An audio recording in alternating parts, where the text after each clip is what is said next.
Boa noite, Zuper, tudo bem? Eu sou o José Colhado, consultor da Zuper para a implementação de um programa de privacidade e proteção de dados pessoais. Alguns de vocês devem se lembrar de mim. Nós fizemos um workshop em São Paulo e Uberlândia e tratamos desse tema. Depois fizemos algumas entrevistas para que vocês nos contassem um pouquinho sobre como é a sua atividade aí na Zuper. Vocês também fizeram um quiz respondendo perguntas sobre a LGPD e segurança da informação. Lembra? Eu queria agora com vocês fazer um pouco de uma revisão dessas perguntas e respostas, indicando por que algumas delas estariam certas ou erradas. Vamos lá? A primeira pergunta era assim: o diretor de desenvolvimento de novos negócios de uma empresa de software pretende lançar um produto aos seus clientes. Um sistema capaz de identificar a probabilidade de um cliente consumidor comprar uma nova televisão 4K. Para que funcione conforme planejado, o sistema coleta informações como hábitos de consumo e geolocalização. Com base nesse cenário, é correto afirmar que: primeira alternativa, informações que não permitem a identificação direta de uma pessoa, como hábitos de consumo e geolocalização, não são considerados dados pessoais e, por isso, não há necessidade de proteger esses dados. Essa alternativa está incorreta, já que dados de consumo e geolocalização são sim dados pessoais, ainda que não identifique diretamente uma pessoa, num contexto global ela pode vir identificar. E é por isso deve ser protegido esses dados. Uma outra alternativa da pergunta é: o diretor de desenvolvimento não tem com o que se preocupar. Como não processa nenhum dado pessoal sensível, está isento de informar os usuários do aplicativo como os dados deles serão utilizados. Ora, ele tem sim com o que se preocupar, porque ele processa dados pessoais. E embora não sejam dados pessoais sensíveis, como filiação a sindicato, orientação ou vida sexual, dados de saúde, dados biométricos, filosóficos, dentre outros, ainda assim são dados pessoais e ele tem que levar em consideração. E a última alternativa: são considerados dados pessoais o nome do consumidor, seus hábitos de consumo, dados de geolocalização, e a empresa deve se preocupar com a proteção desses dados. Essa alternativa está correta. A próxima pergunta é assim: um analista do departamento de marketing acessou uma planilha de resultados do formulário de contato do site da empresa que trabalha, contendo informações como nome, endereço de e-mail, telefone e mensagem. O objetivo da consulta é definir a estratégia da próxima campanha de marketing. O simples acesso ao banco de dados pelo analista implica em risco para a privacidade ou para a proteção dos dados pessoais? A primeira alternativa é: não, o analista não editou ou compartilhou os dados que acessou, portanto, não há risco algum para a empresa. Essa alternativa está errada. O acesso à consulta já é um tratamento de dados pessoais e, se é um tratamento não autorizado, já acarreta em risco para o titular. Portanto, a alternativa é incorreta. A próxima alternativa está correta. Sim, qualquer operação realizada com um dado pessoal deve ser observada, mesmo o simples acesso ou consulta. Portanto, deve-se garantir que a consulta dos dados pessoais seja feita com a segurança adequada, sem discriminação ou abuso e de forma transparente. A terceira questão ficou assim: dados pessoais sensíveis são dados dos titulares que revelam aspectos muito íntimos dos indivíduos e, se utilizados de forma indevida, podem contribuir com a discriminação do seu titular. É por isso que a LGPD é mais rigorosa quanto ao tratamento desse tipo de informação. Indique a opção que contém apenas dados pessoais sensíveis para a LGPD. A primeira alternativa era origem racial ou étnica, convicção religiosa, opinião política, filiação a sindicato, dado referente à saúde ou à vida sexual, dado genético ou biométrico. Essa questão está correta. São esses os dados pessoais sensíveis que a lei coloca. Outra alternativa são origem racial ou étnica, convicção religiosa, opinião política, dados financeiros, dado referente à saúde ou à vida sexual, dado genético ou biométrico. O que difere nessa questão são os dados financeiros. eles não são dados pessoais sensíveis para a LGPD, em que pese seu vazamento possa causar um dano muito grande a seu titular, ele não é um dado pessoal sensível. E a terceira alternativa difere da primeira apenas em relação à senha de acesso a sistemas. Senhas não são dados pessoais sensíveis para a LGPD. Não são questões tão íntimas do indivíduo e se houver um vazamento você pode simplesmente trocá-la. Pensem comigo em relação aos dados biométricos. Se você utiliza a sua digital para acessar o Internet Banking e essa digital vaza, como você faz para alterar? Você não altera, você não muda a sua identidade biométrica. Portanto, é por isso que biometria é um dado pessoal sensível e senha não é. A quarta questão ficou assim. Alexander Bell trabalha no departamento de RH de uma empresa de desenvolvimento de software e é responsável pela folha de pagamento dos colaboradores.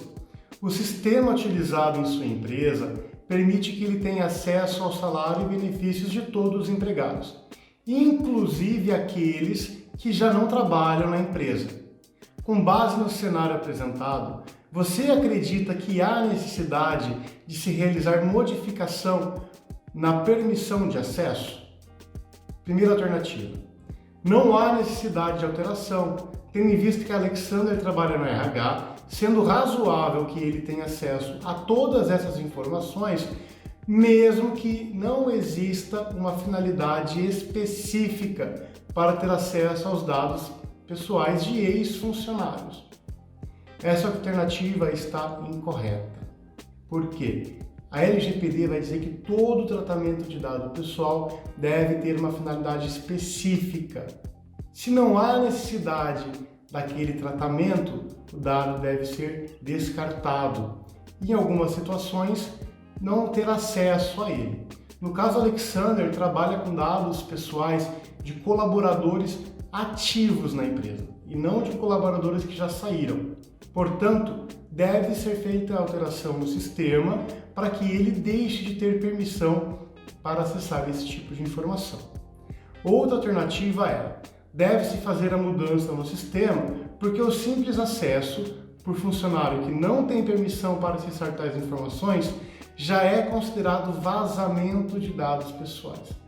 Ora, nós entendemos que vazamento de dados pessoais ocorre quando uma informação sai da mão do controlador ou da empresa que administra esses dados e vai para fora, vai para público.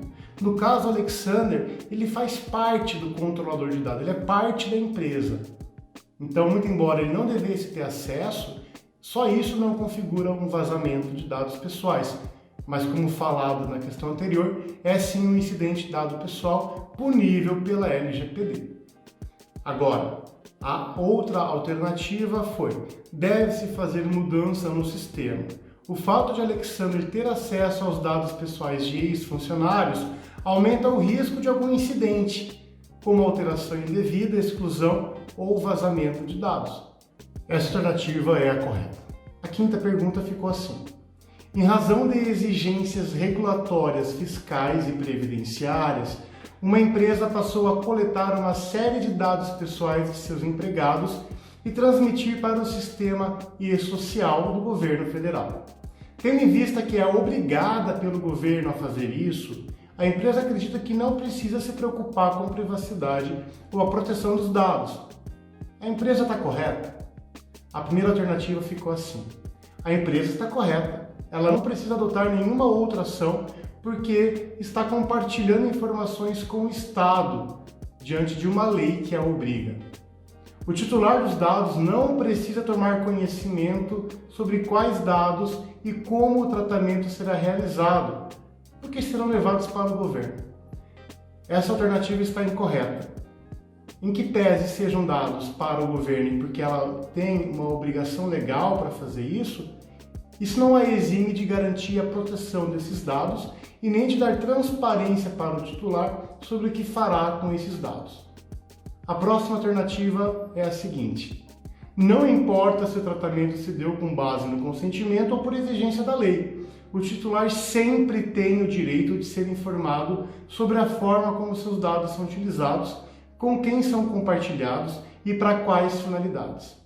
A empresa também deve ser capaz de demonstrar que o titular tomou conhecimento da política de privacidade que continha essas informações. Portanto, essa alternativa é a correta. A sexta e última pergunta ficou assim: uma startup de desenvolvimento de produtos digitais planeja desenvolver um aplicativo capaz de permitir que seus usuários sejam alertados sobre o risco de contaminação pelo coronavírus. Para tanto, o aplicativo monitora dados de geolocalização do aparelho do titular e de outros smartphones que estão próximos do usuário. Usando inteligência artificial, o sistema cruza essas e outras informações com o banco de dados público governamental de índice atualizado de casos confirmados da doença por região. Qual opção melhor representa a postura ideal da startup frente à mentalidade de privacidade e proteção de dados pessoais? Uma das alternativas ficou assim: ainda durante a fase de concepção do produto, iniciar um debate dentro da empresa sobre o impacto da privacidade e os riscos aos titulares no tratamento dos dados mencionados. As configurações padrão do aplicativo devem coletar apenas o mínimo de dados necessário para o funcionamento essencial do aplicativo. Outros dados pessoais devem ser coletados apenas quando o usuário acessar funcionalidades extras. Essa questão está correta e ela se divide em duas partes. A primeira trata do Privacy by Design, ou seja, desde antes de você criar um protótipo, você deve pensar na privacidade e proteção de dados pessoais. Desde a concepção, desde a primeira ideia, a privacidade deve permear todos os debates. E a segunda parte trata do Privacy by Default, ou privacidade por padrão, que está dentro do Privacy by Design, mas vai dizer que você tem que sempre configurar um aplicativo ou um serviço do modo menos invasivo possível. Isso é o Privacy by Default. Por padrão, o menos invasivo possível. As outras alternativas eram planejar onde conseguirá acesso às informações, reunir a equipe de desenvolvedores e produzir um protótipo com dados reais e atualizados. Somente após ter o protótipo desenvolvido é que será possível iniciar os debates sobre a privacidade e proteção de dados pessoais. Ora, nós já vimos na primeira alternativa que essa está incorreta. A primeira postura não deve ser essa. A primeira postura é pensar a privacidade desde a concepção dela. E outra alternativa que também está incorreta era a seguinte: ainda durante a fase de concepção do produto, a startup deve iniciar um debate dentro da empresa sobre o impacto à privacidade e os riscos aos titulares no tratamento de dados mencionados. Por que está incorreta? Porque ela é menos completa. Isso revela apenas o Privacy by Design, ou seja, pensar a privacidade desde a concepção.